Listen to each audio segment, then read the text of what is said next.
And thank you so much for joining us for our Beyond the Pride panel conversation. For those of you I may not have had the chance to meet before, my name is Jeremy Goldstein, and I am the director of the LGBT Chamber of Commerce of Illinois. For those of you who may not have, again, heard of us, we are a statewide chamber supporting the growth and development of nearly 300 member businesses across the state of Illinois. Today, we support nearly 50,000 LGBTQ business owners and providing them access to marketing, networking, professional development, and advocacy as it relates to the LGBT Business Enterprise Certification. As you are here with us this evening, I want to just share a couple of housekeeping tips. Feel free to keep your camera on. We'd love to see those awesome smiles and those head nods as you shake your head in agreement and write your notes down. We know there will be lots of that happening. But we do ask that you keep your audio muted during this time. If you have questions, feel free to drop those in the chat section. I'll be monitoring the comments throughout, and we'll make time at the end of the panel to go through those questions. So keep yourself muted. Feel free to keep those cameras on, and feel free to enjoy the conversation.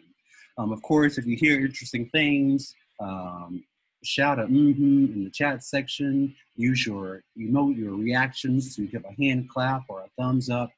Let us know you're there in the room with us.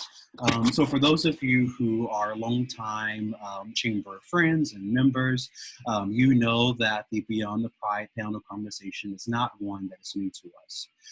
This conversation started initially out of a desire that many of you know. So often every year we hear from our partners about how excited their LGBTQ employees are, how excited their company in general is about celebrating Pride, about being in the Pride parade, and really just being visible and present that day. However, all of you as LGBTQ executives, as decision makers, as consumers, you know that we are here year-round, every single day, and we want to be engaged and supported throughout the year, and not just during Pride when it seems like a marketing tactic. And so today's conversation is, again, designed to make sure that our partners are thinking about LGBTQ inclusion from a full year perspective.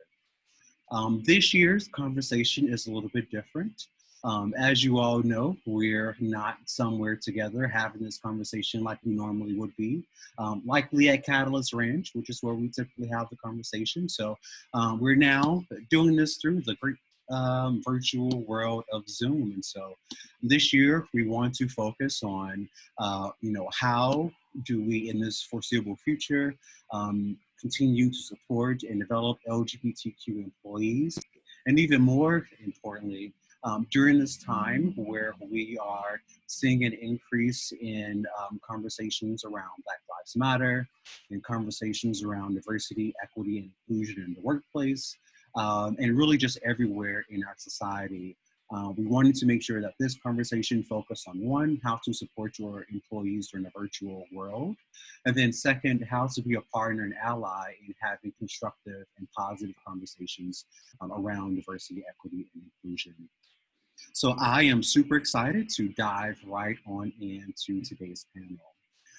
We have an exciting crew of panelists who you'll hear about in just a moment, but I have the great pleasure of introducing our moderator, Rada Yovovich. Rada is an experienced inclusion expert, certified emotional intelligence coach, mediator, trainer, facilitator, and public speaker based here in Chicago. She is the co-founder of a next-gen diversity and inclusion consultancy, The Darkest Horse, which is focused on helping innovation-first companies build integrated future of work talent management strategies, products, services, and offerings that are equitable, accessible, and radically inclusive. She's a recognized thought leader in the DEIA space, and you can hear her and her co-founder, Shantae Thurman, on their podcast, also called The Darkest Force. Also, we were super excited and definitely had to have Rada here leading this conversation.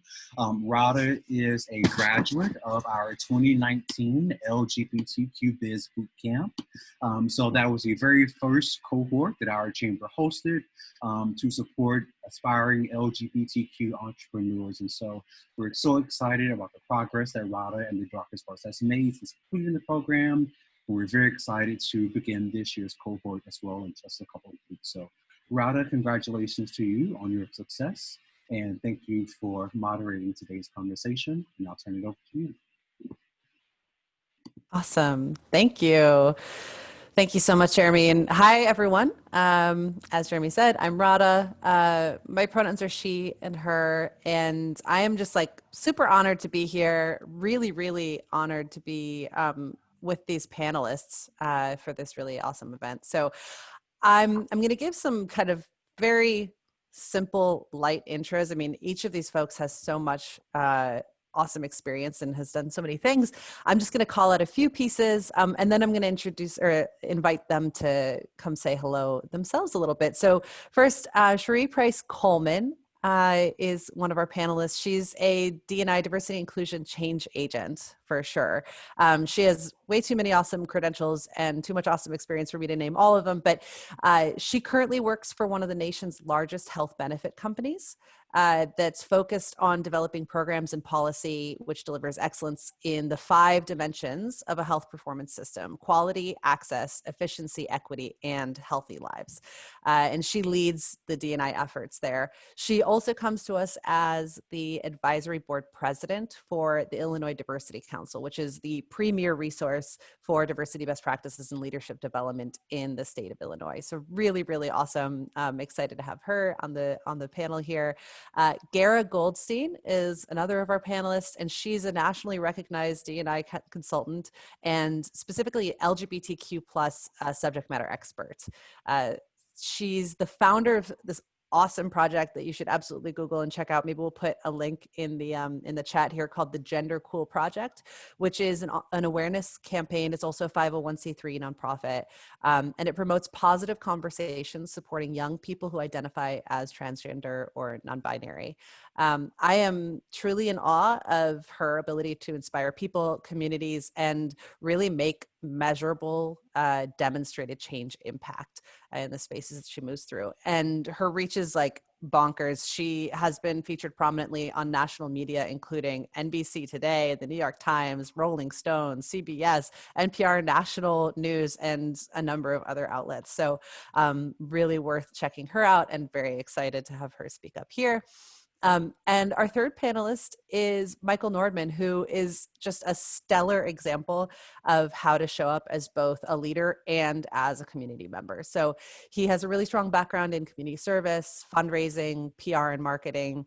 And he comes to us as the community affairs director at Molson Coors beverage company, so formerly known as Miller's Coors. And they have a pet portfolio of national Black, LGBTQ, veterans, and women's partnerships, as well as leading community Chicago partnerships. He volunteers and he serves also on the board of the Illinois LGBT Chamber of Commerce. So he's a member of the Chicagoland Chamber of Commerce's Emerging Leaders Chicago group as well. So as you can see, really, really awesome lineup, totally star-studded cast here, and I cannot wait to have them all start sharing their awesome perspectives. And first, before we dive into some of the content, I'm going to actually invite them to give a little warm-up intro. So I would love for each of you to come on, say hello, tell us your pronouns and where you're joining from. And also, what has been your most unusual Zoom event this pandemic? And I'll actually go first to kind of model here. So Rada, Yovovich, she, her pronouns. I am in Chicago's wonderful uptown neighborhood in my home. And I've gone to so many strange Zoom events. And I think that the most interesting was I went to like a queer performance art performance that was like this Diego Rivera Frida Kahlo sort of interpretive art thing that you would never imagine to happen on Zoom. And that was awesome. And so I would love to have Cherie, if you wouldn't mind going next. Yeah, thank you. Can you hear me? Yeah.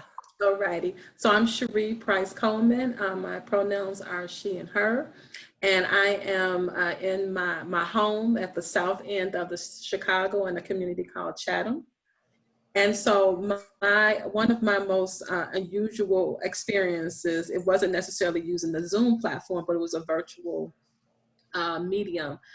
So after about 3 weeks of sessions with my senior executive leadership team, a person on the call who's in a position of chief of staff type of role, I just got so alarmed with seeing a toilet behind her head. In her frame, there was a long hall, and at the end of the hall was a bathroom, and it never dawned on her to close the door. So after about 3-4 weeks, I said, it's like, looking at your girlfriend who has lipstick on her teeth. And so I just had to send her a direct message to say, you probably want to remove the toilet from the back of your head, close the bathroom doors. That's what comes to mind. Amazing. Perfect. Gearah, do you want to jump in? Sure. Hi, everyone. Thanks for joining us this evening. My name is Gearah Goldstein. I use she, her pronouns. I am up in Lake County, so north of Chicago in a suburb called Highland Park.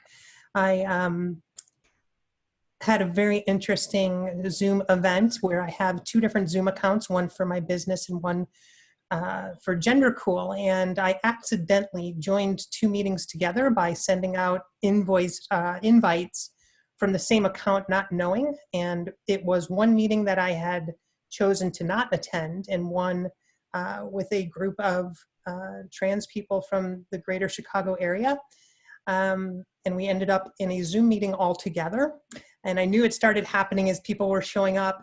And so after about 15 of the 30 people showed up from both groups, I said, this is a joined meeting and I hope we're all okay with that, but maybe this is an opportunity. And we actually pulled off an hour-long meeting without any planning and just had an open discussion about gender in the workplace. So it turned out okay.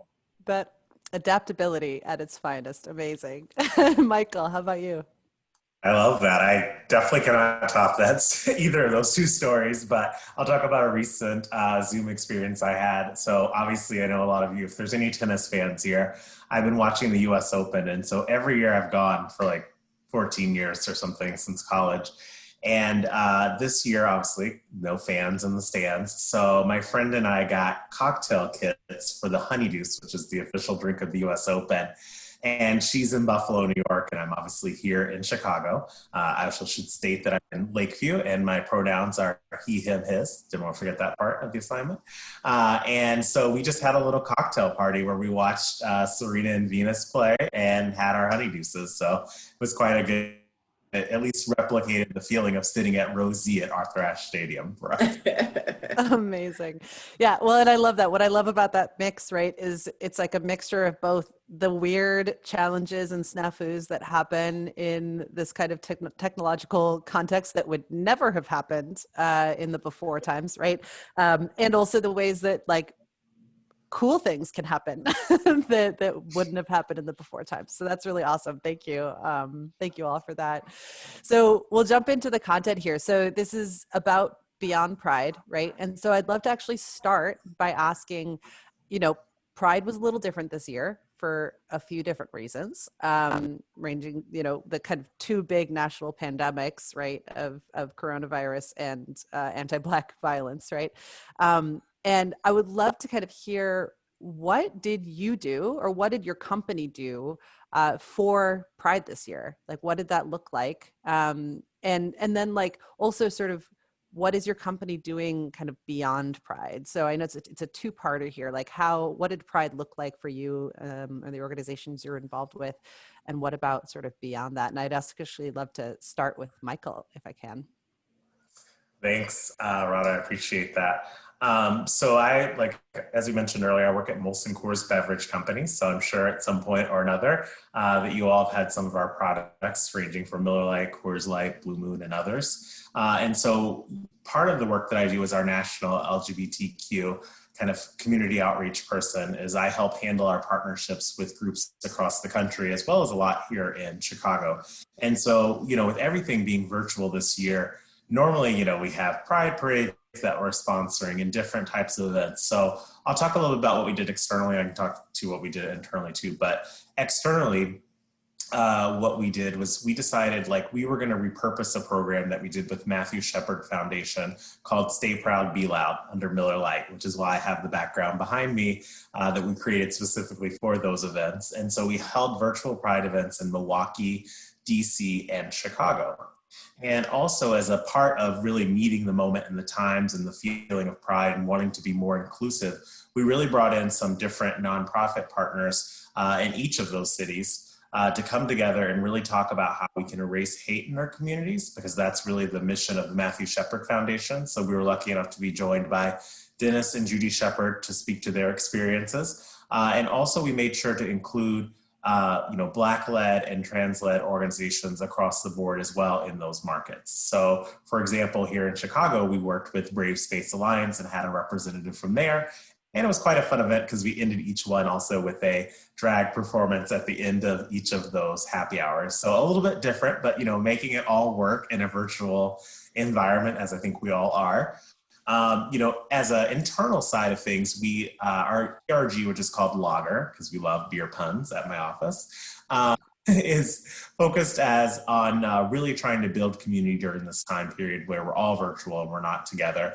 And so what we decided to do is bring all of our teams together with a real focus, especially on our marketing team, which is about 300 or 400 people in the Chicago office, and having a conversation just about the LGBTQ community. So we brought in an organization called CMI, which does insights and does a survey, which is very helpful if you have a business. They provide this online, but every year they do a survey of the LGBTQ community at large. And it's quite inclusive, and it really covers a lot of different areas and asks a lot of important questions. And so we had them kind of share findings from their most recent insights. I'll make sure to share the link in the chat after this too, if anyone's interested in having some of those. But we really wanted to create sort of not only a sense of inclusion, but empathy also within our team, so that when they're thinking about bringing things to market, are they thinking about what this means to the LGBTQ plus consumer? And so we had them on the panel in HRC, and it was a great discussion that people really got excited about and fired up. And I'm really hoping that it helps us continue to build more inclusive brands over time. As for just, year-round engagement, I think is the most important thing, right? Like Pride is fantastic. We've seen so many brands pop up during Pride, but we also have seen those memes and things online where it's the company repaints their logo from rainbow to the white background they had before. And it's very important that, companies don't do that. They've really got to be engaged in their communities and making real commitments. And so, part of that is working with nonprofit partners. So, back in the day, we could really do volunteering, but looking at what are those virtual volunteering opportunities that exist with some of our partners, and really trying to build year-round partnerships so that you're engaging not just during Pride, but that you're coming to show up at other events that they have throughout the year and representing your brands and company. And one little bit of news that I can break in a way that we are doing that this year is we are going to be announcing soon a partnership with the Human Rights Campaign, HRC, that many of you guys know, between one of our newest brands, which is Vizzy Hard Seltzer, which I just happen to have here in front of me. And so it's going to be a multi-year, $1 million partnership with them to help support the work of the Human Rights Campaign. This is a huge, never before done thing for us or any of our brands. And I'm super excited about our hard seltzer Vizzy being the first to do that. So I think it's just a way to find those engagement points with your partners. Not everything has to be $1 million partnership for sure, but there are easy ways to show up and really ask those nonprofit partners, hey, what do you need from us as a corporate partner? And what are your most pressing priorities? For example, I know Brave Space Alliance is doing a lot of great things with their pantry on the South Side, or, their campaign to be brave and build their new South Side center there for LGBTQ plus individuals. So there's a lot of ways you can show up. The most important thing is that you're doing it authentically and that you're working with those nonprofit organizations to find out how they want you to work with them. Awesome. Thank you. That's beautiful. And I know, yeah, I'm actually going to have Gearah, if you want to kind of jump in here. I know you have some brilliant ideas on this about sort of recognizing Pride and what that looked like this year. Yeah, thanks, Rada. And that's great, Michael. Congratulations. I'll definitely check out that new drink. I saw a billboard on the way out of the city the other day on Ontario. It was on the side right as you're getting on 94 for your new beverage. So congrats there. You know, Rada, I was thinking about this actually, and you know, the difference for maybe the work that I'm doing and with our nonprofit is we're Pride 365, right? This what we do, it's how we focus, it's our messaging all the time. So for us as an organization, as a nonprofit, our messaging doesn't really change. But one of the things that we did this year, which is kind of unique in the space, is we started a mentorship program specifically around the young people that join our campaign. We call them our champions. And we've kicked off with Intuit, and are working with a couple other companies that I can't name yet, but we have mentorship programs. These are 6-week programs where our champions, these are transgender and non-binary youth, actually virtually work with several different departments within some of these larger companies and just kind of get a sense of what a day looks like. And it's been really well received in the sense of, you know, connecting the current workforce with the next gen LGBTQ workforce and what that looks like, what they, you know, what youth are looking for today, and how to help these companies build robust platforms to not only recruit but retain LGBTQ specific employees. So yeah. Awesome. Yeah, thank you. I love that point. Yeah. I think, well, I'll kind of share. Cherie, do you want to weigh in on this one before we kind of? You know what? I really don't appreciate being put third in the line. Michael's display. Who can? I know it's tough. It's tough. Any of you are tough. So I just want to share just a few points. Pride Month has always been a cherished opportunity to celebrate the LGBTQ community, and we host a huge annual celebration. And just in the first quarter, going into the second quarters, which is really our kind of opening for planning the event, we were just all trying to get our bearings with this whole COVID and how it was going to roll out. We really didn't know if we would be able to engage in person. And so when it got to a point where it was clear we would not be able to, you know, I just kind of reached back to some of our wins in previous years. And we've always collaborated with Jeremy and the chamber. Last year, we hosted a wonderful event at the Radisson Hotel, Blue Hotel, and it was phenomenal. So I reached out to Jeremy and a few of my corporate partners. And so I just kind of tried to grasp what was going on in the post of that particular time. And June 15th, I believe it was, the day after my birthday, is when the Supreme Court made the ruling on the historic claim about the pulling in the LGBT rights for the 1964 Civil Rights Act against gay and lesbian and transgender employees, you know, from discrimination. And so we put out a bunch of social media promotion about being an alliance for that and support of that. And so that's kind of how we pivoted and just seized the moment and the opportunity to celebrate that huge win.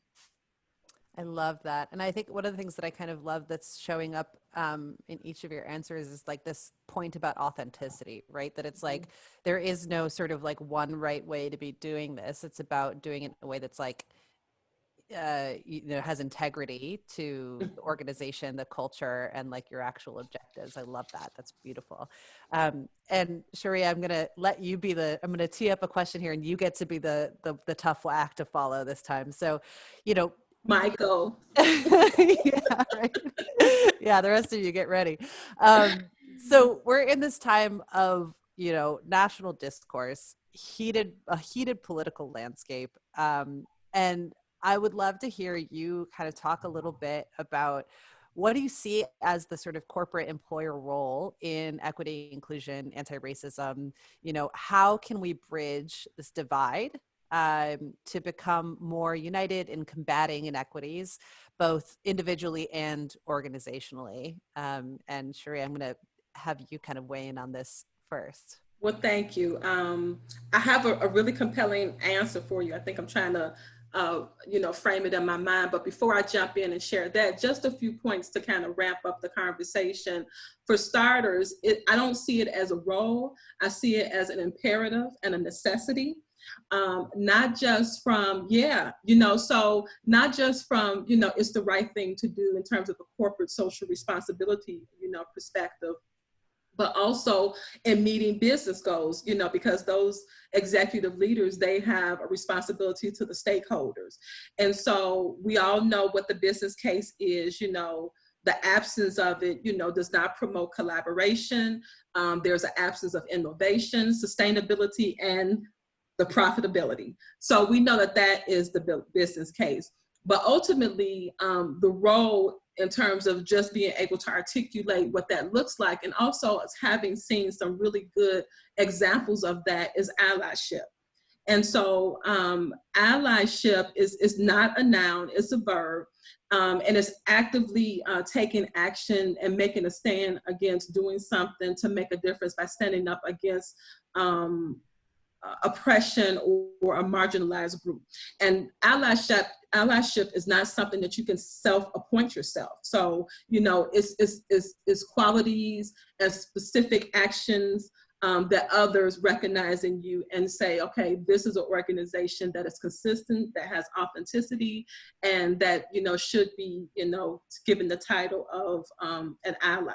And so more specifically, to answer your question, in terms of what they can do when they really stand in their role, is, for starters, that word again, authenticity. Build authentic relationships across all differences.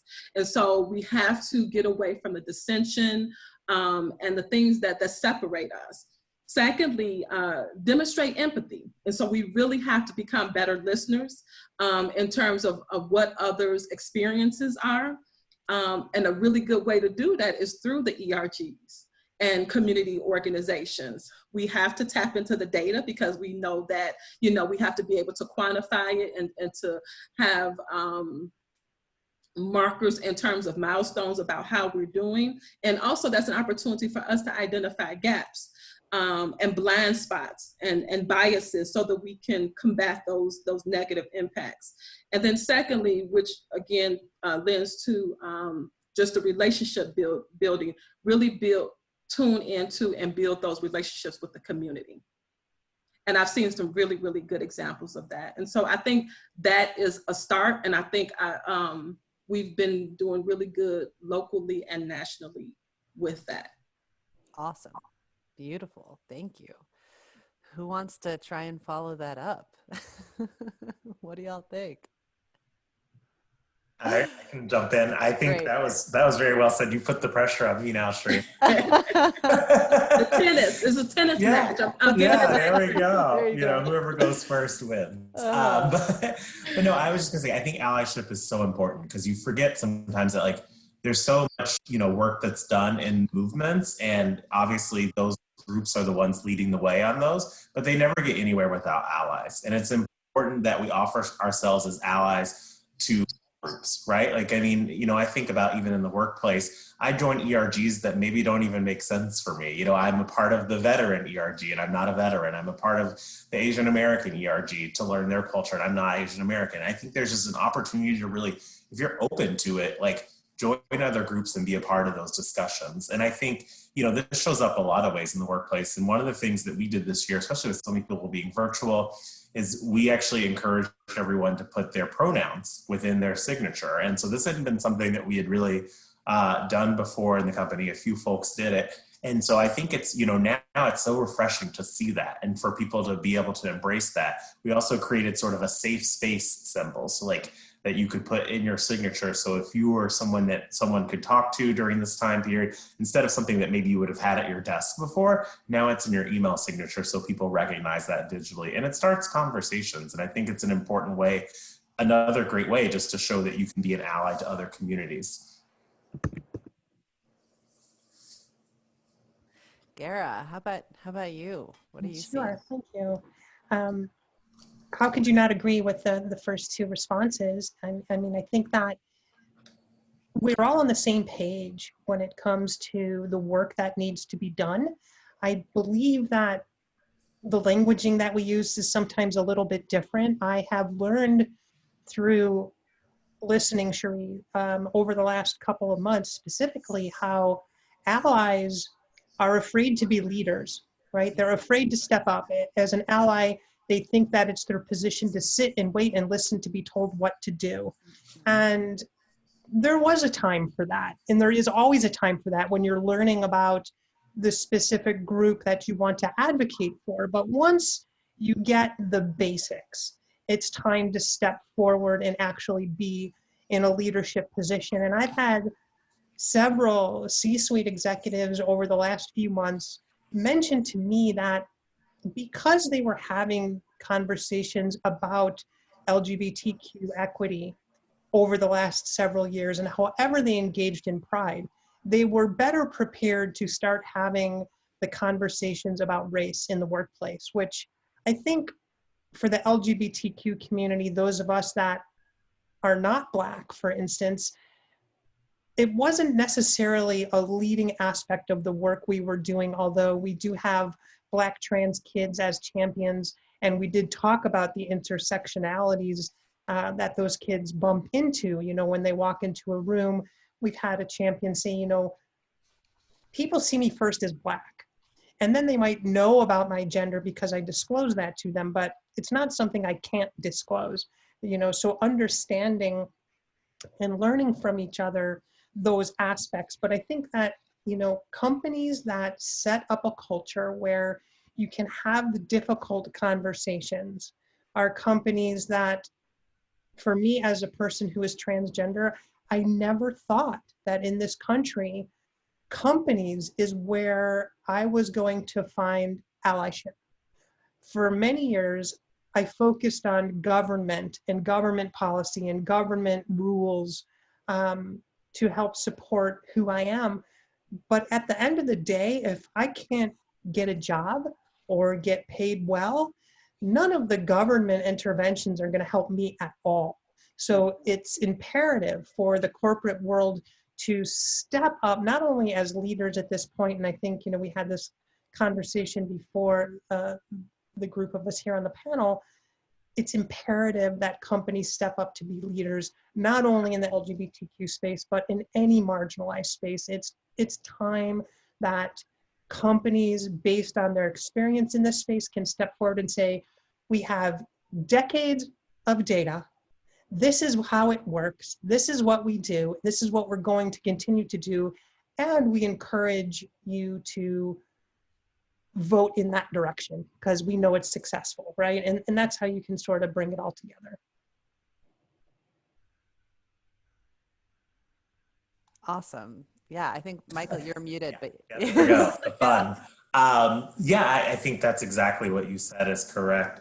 Because, I think about even, conversations that we've been having in our workplace now. So we started kind of an inclusion in action series, and it's almost like, those water cooler moments normally where you're talking about what's going on in the day don't exist anymore. And so, we've had conversations about how to build an anti-racist workplace. That definitely would never have happened a year ago for our company. And I think it's great that companies are starting to take the lead and realize that they have to bring some of these, issues in society into the company. It's no longer just separate, right? And so, you know, a lot of the education, you know, so much of that around the Black Lives Matter movement, when people were looking for information and resources, they were going to their managers and to others within the company saying, hey, can you provide us these resources? Do we have partners who can help us with these types of things? And so, you know, through that, we've sort of, it's interesting the role that corporations have taken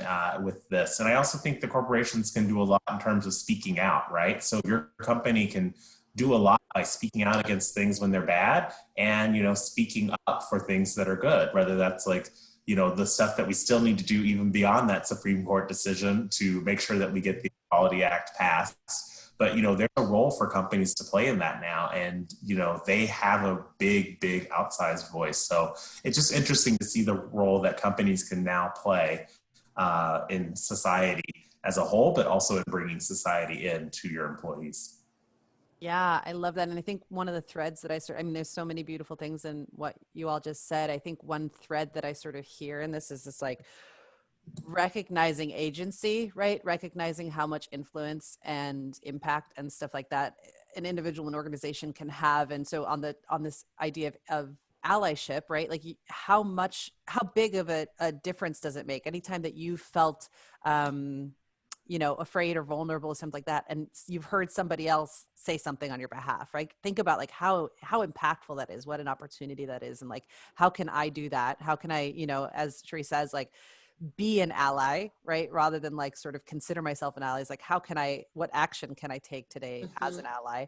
And I think, you know, this other piece I hear you saying, and I've heard you say, Gearah, before about like, yeah, there's a federal government that's making sort of declarations about what inclusion is or isn't in respect to being an American, but like how much power the kind of corporate and business community has, you know, and how much of a leader, right? How much of a change maker and stuff like that, the sort of like corporate world of America is. And that, again, that's sort of such a huge opportunity to make an impact for your employees, for your consumers, for your business partners, for the kind of broader community of stakeholders that you impact. So I love that sort of challenge, like notice what is the power that you hold, right? And how can you wield that? We're going to shift to Q&A, and after we have one more question before we shift to Q&A. So I want to definitely encourage folks to start getting those ready into the chat, and we're going to be calling on folks. But I guess I loved this point. You know, Michael, you started talking about this with the sort of water cooler piece. Is my question, and I think I'll actually ask Gearah, if you don't mind starting. What in this context, in this space where, you know, we can't gather in the same way and connect in the same way that we maybe used to, how do we, or how have you seen kind of communities, especially LGBTQIA plus community, sort of still coming together and creating those connections and showing up for each other as a community, given the circumstances? Yeah, thank you. I find it really interesting, the entire movement towards the virtual space. And at least in the work that I do around gender identity, I have found that people are more likely to engage in a back and forth conversation about gender identity, regardless of where they're stepping into the conversation, via a virtual format, because I don't really know the reasons why. I guess it's because people are in their own homes, they feel more comfortable, and we're all sharing the same amount of real estate on the screen. And so once one person asks a difficult question, or sometimes as a facilitator, I'll pose the first question, and it gets conversations moving much more quickly than I ever saw in the before times, right? And now, you know, for me, a good question to pose is, what's the biggest misconception that people have about transgender or non-binary people, right? And so that always seems to get a conversation going when there's some hesitation, regardless of how many people are involved. But it allows people to step in and start having a back and forth conversation. So maybe I'm not answering your question directly, but I do find a certain sense of security in the virtual space for the more difficult topics. And I think that, you know, maybe even the conversations about race are sometimes a little easier when there's some little bit of distance between you and the people you perceive you might insult by your own ignorance on the topic, right? And so I just kind of find that interesting. Yeah, I've totally noticed that point about like the difference in experience of like being in your home, right? That there is that kind of like safety in that. Cherie, Michael, other kind of thoughts on that? What's been working to kind of create community in a virtual context? I think what I've experienced in my organization, what I call my day job, although both of the hats that I wear, you know, I'm juggling them throughout the day. But in my healthcare organization, there's been a lot of cross collaboration, like merging the allyships with the different affinity groups. And so again, that's to establish an opportunity for, you know, to express, you know, self-pride, and also to have others to cheer you on, and then make those connections in terms of, you know, similar challenges and also similar experiences, opportunities to come up with solutions. And so we've had a lot of virtual coffee conversations. Tomorrow, actually, I'm participating in a happy hour. So we're going to have cocktails. So I think just maximizing the technology and just staying connected. We're apart, but it's been so glaringly important, especially during this month, which is, you know, Suicide Awareness Prevention Month, you know, just that we take care of our spirits and our holistic health. And one way to do that is staying connected to each other. Beautiful. Yes. I can add that a little bit too. I think, you know, you're exactly right. I found it's easier almost for, you know, especially for our company, we have people in all kinds of locations across the country and even in Canada and elsewhere. And I've been way closer to my colleagues that are in other spaces that I don't normally get to talk to. You know, it's much harder to pick up the phone and interrupt someone's day, but it's much easier to say, hey, let's hop on a Zoom and chat about this really quick. Or, you know, we use Teams at my office. And so what I've also noticed is all of the ERGs have started to move to like one national Teams chat area so that they can, instead of working on silos and doing their individual projects in the community, it's more about how can we bring this together as one thing that we present to the full company. And so I've seen a lot of those opportunities just as a result of, you know, us kind of being in this new digital world. So it has its drawbacks for sure. I'm sure we're all getting Zoom fatigue, but I do think that it has a lot of advantages in bringing people together who just normally weren't necessarily working together because they were in different spaces. Yeah, I love that point. Like things that used to be close together are now far apart, and things that used to be far apart are now close together. Super interesting. Jeremy, do you want to bring in any Q&A from the chat? Sure. So perfect timing. Thank you so much, Tori, for submitting your questions. So I'll open this to anyone who wants to share. I know, Cherie, you were talking about allyship, so this may be something that you might be able to answer, or even Michael. But Tori mentioned that her company has an ERG that is fairly new in its freshman stage. So of course, it's like many ERGs, are open to allies as well. However, she's seen that sometimes in an effort to be active and a good ally, sometimes those people take over and just do too much trying to show that they are down for the cause. So Cherie, how do we set boundaries for those people? How do we make sure that people that the groups are intended for have power, have recognition, and are moving those groups forward? I really love that question. And so I'm just going to be totally transparent. And was it Tori that posed the question? I'm going to say, Tori, I have that bug. And so as a Black woman, I have just taken on the hat of activism for everybody that I possibly can. And so I can definitely empathize that maybe you're people of color group, you know, are a little bit more assertive and a little bit more vocal with advocating. And so we just need to manage those relationships and communication channels more intently. And so one way to do that is to begin the conversation, and maybe you can send this a communication cascade before you bring the groups together, on the rules of the road. So establish some housekeeping rules. We're always going to lead with integrity and respect.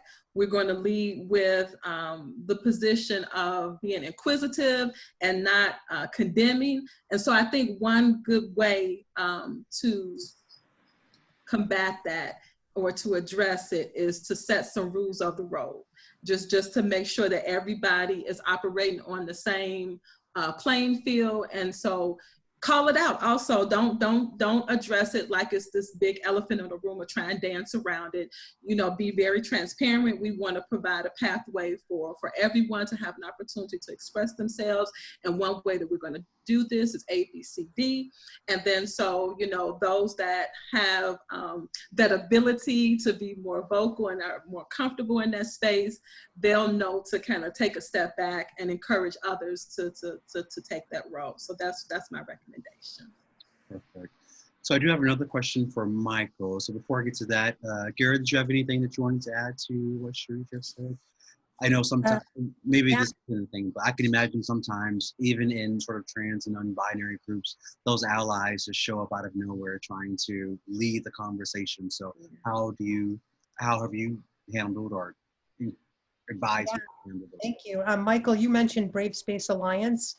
That's an organization that really helped me on my path towards learning how to be the right kind of ally. And I would say that, you know, for you, Tori, one of the really powerful things you can say is that the ERGs are not tasked with having to teach people the history of why their ERG exists, right? Like, as an ally, you should come there prepared to listen and come there with a very well-researched idea of why that ERG exists in the first place and how you might be able to be an ally. And I think that, you know, Brave Space, if you go to their website, bravespacealliance.org, you'll see that they very clearly state that this is a space for them, for Black and trans, non-binary people on the south side of Chicago.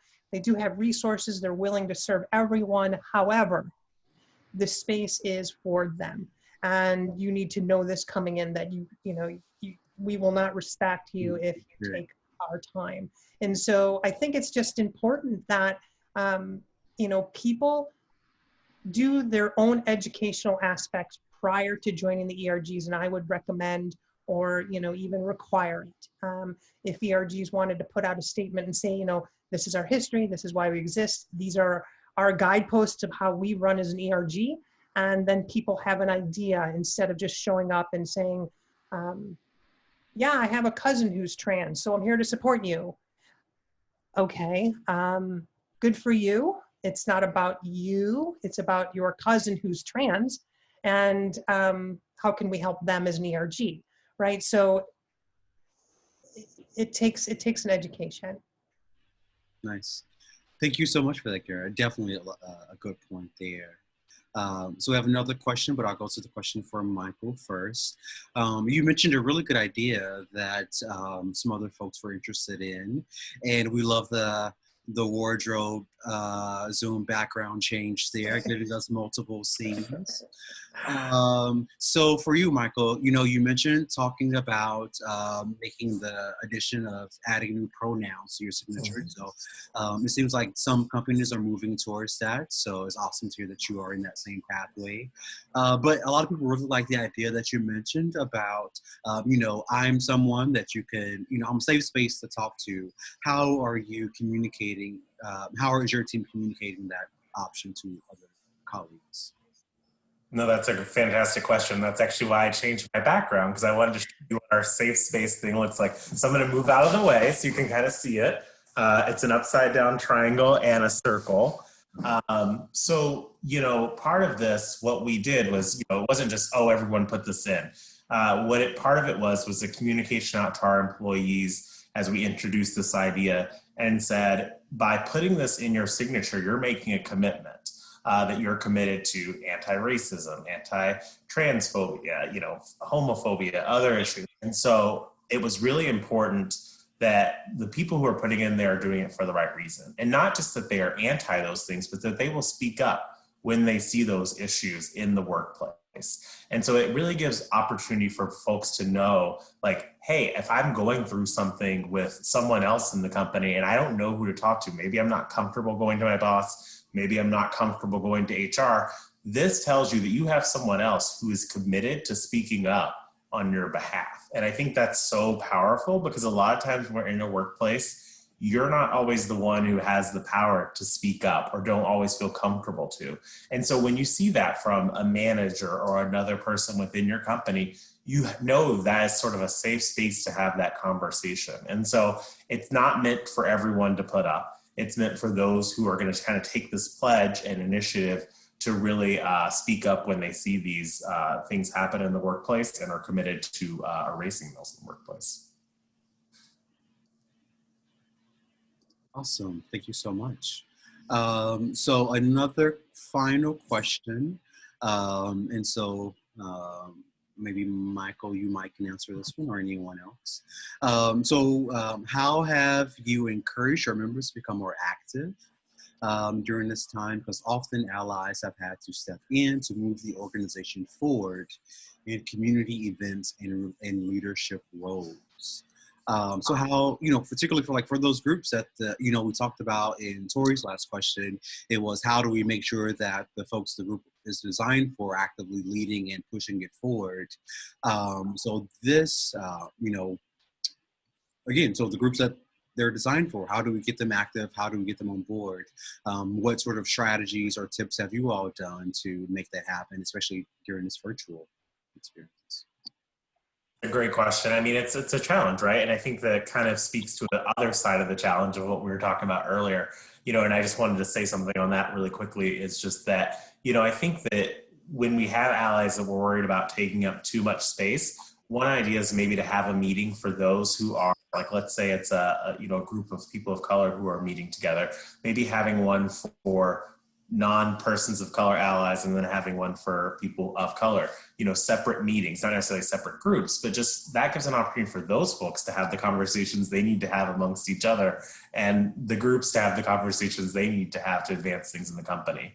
As in regards to actually the question that was asked, though, I think it's really important that, allies give that space and that ability for the group to speak up and speak out. And if they don't feel like that is happening, there's probably a reason. And it's probably because it's the culture within the company, right? And so, it's not necessarily that they're trying to hide their identity or don't want to take leadership, but oftentimes it can be that they just don't feel inclusive. So I think, working with your company, working with HR to really help get involved, because again, we do need allies, but we do want to make sure that a lot of the programming, the whole reason we create affinity groups in the beginning is so that they are safe spaces for those groups. And so, when I look at outside partnerships and I go to, let's say, like I said, I mentioned earlier, I work with the veterans groups. And so, they'll come to me and say, hey, we want to do something. And I'm happy to say, here are some options. I said, but you guys know more about this community than I do. Let's work together and figure out how we can build this partnership. I might have the expertise or contacts that you need, but really empowering people and just saying, I would love for this opportunity to take the lead on this, because oftentimes leadership and development in companies often come from people who are the most active. So, if you're active in your ERG, that's only going to help your career further and get you more noticed within a company. So I think it's just really, again, giving that space, but then also being encouraging and figuring out how you can create a more inclusive culture.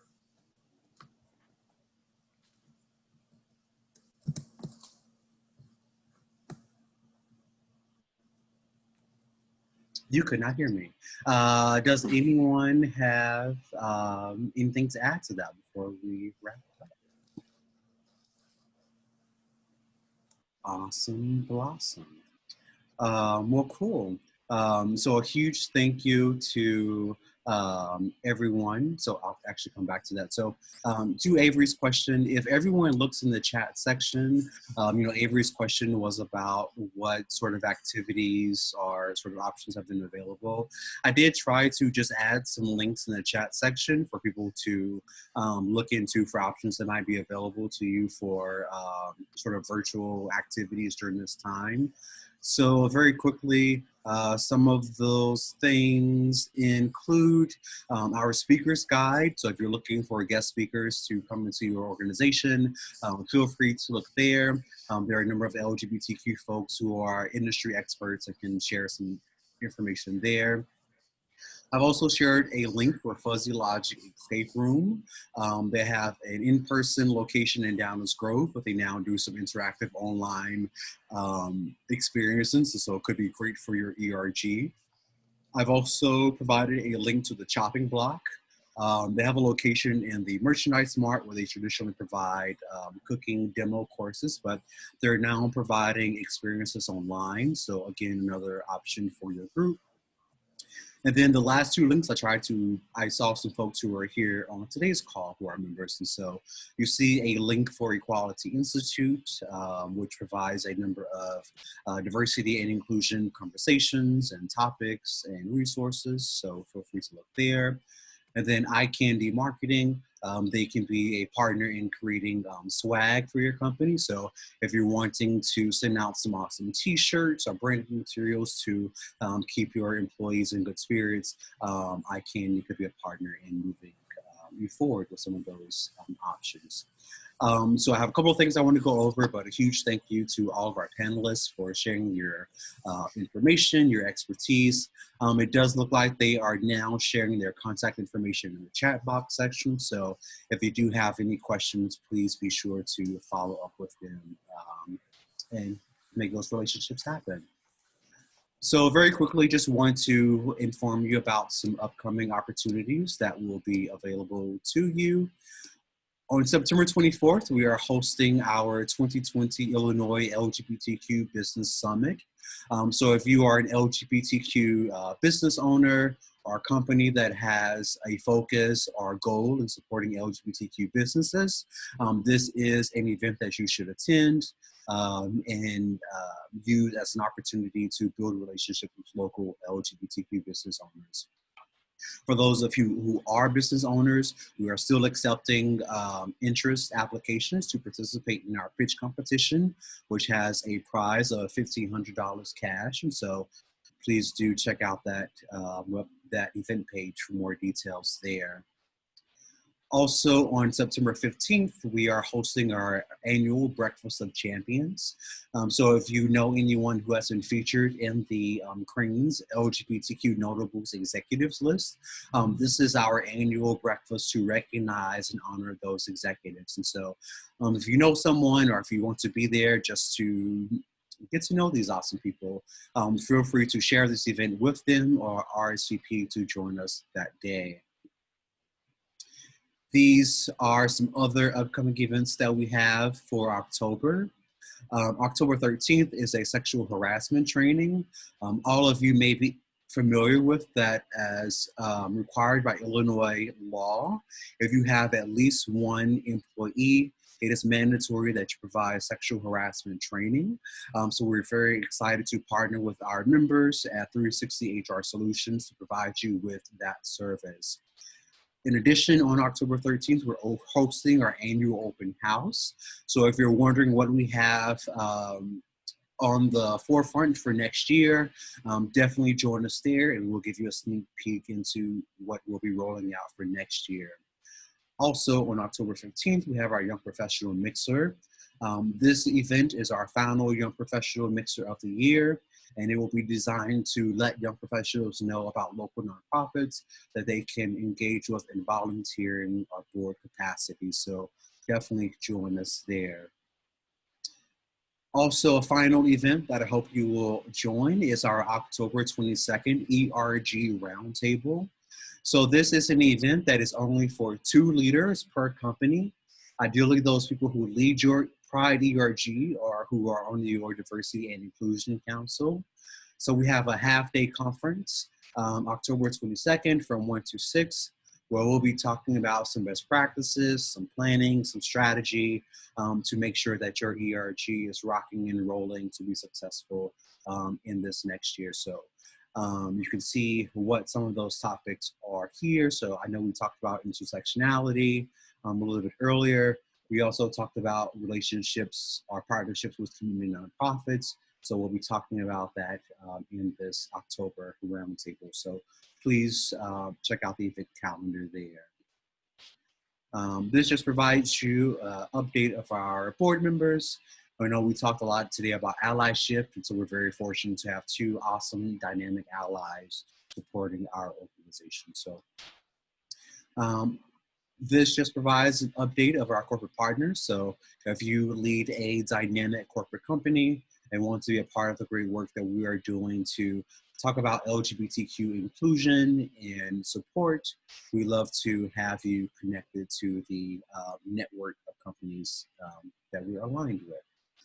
So those are all the great details that we have today. Another huge thank you to Rada for moderating today's conversation and being an awesome participant in our 2019 boot camp. And then another huge thank you to everyone who showed up today to participate on the panel. There were two things that I thought were really dynamic. I loved where Cherie talked about, allyship is not something that you appoint for yourself. It's so interesting. I think we see that all the time in marketing. People are just like, we're allies. And, it's actually not how that works. You do have to prove it. You do have to make sure that you're providing those resources, putting in the work to demonstrate that you are an ally. And then Gearah, I love that you talked about, there was, once upon a time allyship was, we sit by, we wait to see how people wanted us to support them. But, we are, again, not in those times right now. We need allies to be at the forefront, talking to their own friends, talking to their colleagues, talking to anyone that they know, and being very bold and confident in having these conversations around LGBTQ engagement and support, as well as general support around diversity, equity, and inclusion. So thank you all so much for sharing this expertise and this insight this evening. So we look forward to seeing all of you in the near future. I hope to see you at one of the events that we just mentioned. Thank you for joining us. I hope you have a great evening and look forward to seeing you in the near future. Thanks so much, everyone. See you soon. Thanks, y'all. Night. Thank you, panelists. You're all wonderful.